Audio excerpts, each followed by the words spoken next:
Hola a todo el mundo, mi nombre es Lautaro y estamos aquí con Periplat y tenemos aquí presente a Hugo Curleto, director de la nueva película Adiós a las Lilas. Hugo, muchísimas gracias por estar acá. Hola, gracias, gracias. Bueno, primero quiero que nos cuentes a mí y a la gente que nos está mirando del otro lado un poquito sobre de qué se trata Adiós a las Lilas. Adiós a las Lilas, se trata básicamente de un director y una productora que quieren hacer una película, el director sobre su padre, como una especie de homenaje, y consiguen increíblemente que el afamado actor Jorge Marrale lea, se interese por la propuesta. Vos sos el director, ¿no? Sí.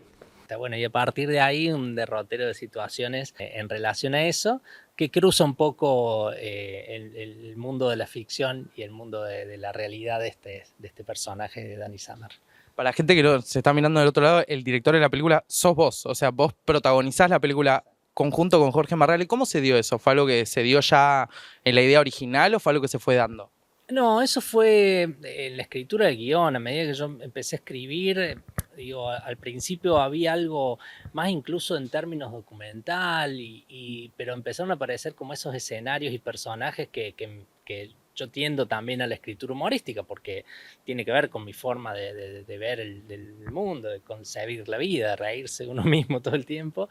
Y empezó a aparecer esta posibilidad un poquito más delirante. Y yo dije, bueno, esto habla de mi familia, habla de mi vínculo con mi viejo. Yo esto lo voy a actuar, porque además yo soy actor y digo, quiero hacerlo yo. Y ya en la escritura empezó a aparecer, pero incluso en la escritura apareció Jorge Marrale, nunca apareció un actor, sino yo lo conocí a Jorge y en el primer borrador del guión ya estaba el nombre de él. Así que imagínate, bueno, después era rogar que le gustara la historia y que pudiéramos llegar a, que el productor Rodri pudiera llegar a conseguirlo. ¿Cuál fue la primera reacción de Jorge al ver esta? Porque, ¿cómo fue? ¿Primero se presentó la idea o ya el guión lo tenías escrito? No, yo le mandé el guión. Empezamos a hablar con Rodri, hablábamos del tratamiento, le presentamos un par de lugares, laboratorios de concursos, y ya cuando tuve el primer borrador me dice, bueno, Rodri, mandáselo. Yo tenía el contacto de Jorge, había elaborado con él una serie, yo como apuntador, ahí trabajando en la dirección de actores un poco, y bueno, le dije, Jorge, como pasa en la película, mirá, tengo esta historia, tengo un guioncito, a ver qué. Y bueno, y cuando me llamó, estuvimos charlando 1 hora y media, o sea, estaba feliz, digamos, un poco eso, metalenguaje, o sea, todo el tiempo pasaba un poco al principio esta idea de, nada, de eso, un actor con el recorrido de Jorge, con el talento de Jorge, con la capacidad creadora de un tipo como él. Entonces, bueno, sí, cuando me llamó y me gusta el proyecto, me gusta la idea, dije, bueno, vamos por buen camino, digo, siempre es uno no tiene el resultado asegurado, siempre es una búsqueda, una apuesta, es una cuestión proyectiva, empezar a pensar una película que no tenés las certezas, porque incluso también había un componente muy arriesgado, que era el trabajo ahí con mi viejo, con Chief, con el personaje de Chief, con no actores, pero bueno, uno empieza a sumar voluntades y se va configurando. Quiero saber cómo fue ese primer encuentro entre Jorge Marrale y tu viejo. El primer encuentro fue lindo, me parece que fue, yo creo que sí, llegó a Río Cuarto, no, fue en Córdoba fue, en una escena que teníamos que filmar, y él se conocieron, digamos, no era una escena que filmaban juntos, y ahí, bueno, fue eso. Mi viejo no viene del cine, no es una persona que tenga que ver con el mundo del arte, nada por el estilo, ni cerca. Y yo cuando vi ese encuentro, esas charlas, yo digo, bueno, ahí hay algo que está funcionando. Y sobre todo cuando filmamos la primera escena con Chief, es que el equipo también identificó que ahí había algo potable para laburar y para explorar. Por lo general, el género de falso documental siempre, sobre todo lo que es comedia, siempre se da o se presta a la improvisación en el set o por lo menos a aprovechar esos momentos espontáneos que ocurren.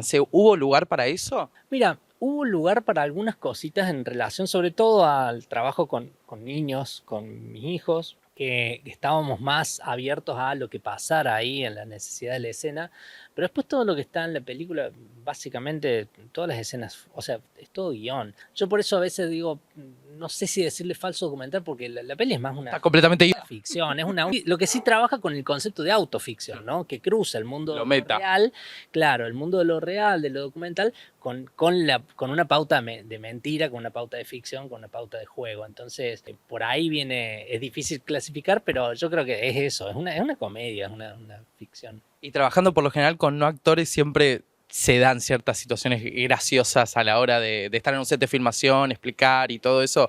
Quisiera saber si tenés alguna anécdota particular que te haya resaltado del rodaje, sobre todo trabajando con tu familia o con no actores. Bueno, con mi familia sí, esta cosa también de meter todo un equipo de rodaje en mi casa y de repente que llegue mi compañera del trabajo y tener 30 personas laburando y en la pieza de los chicos estaba la peluquera cortándole el pelo al payaso que iba a estar en la escena del cumpleaños, digo, o cosas así, o bueno, verlo también a Chief ahí, a mi viejo funcionando en ese dispositivo tan extraño, ¿no? Porque por ahí hay gente que dice, trabajan.